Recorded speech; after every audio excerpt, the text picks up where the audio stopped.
चिपकली जैसे चिपक दीवार से वही में चिपक जा तू अपन भतार से ढेर दिन पनहर से अइलू हकार से रात भर मजा जलेबे दो तू प्यार से आज भर ढेउ दा ढोढ़ी जाने छेउ दा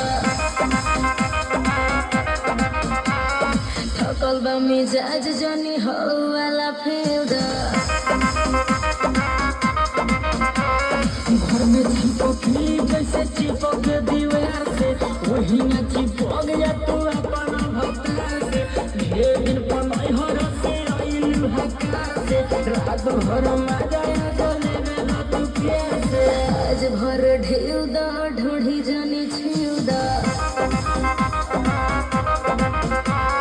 थकल बा मिजाज जानी हो वाला फेउ दा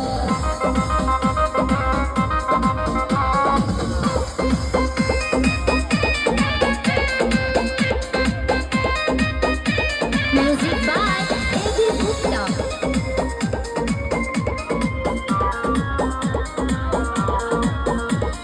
पोरे पोरे देह मोर टूटतावे हो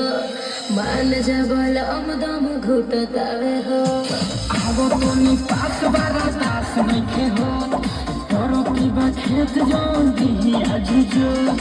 आज भर ढेउ दा ढोढ़ी जाने छेउ दा थकल बा मिजाज जानी हो वाला फेउ दा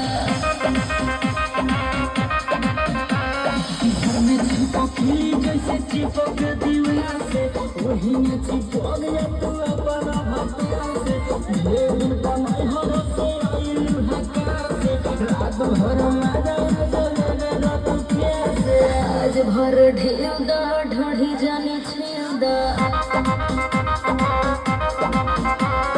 थकल बा मिजाज जानी हो वाला फेउ दा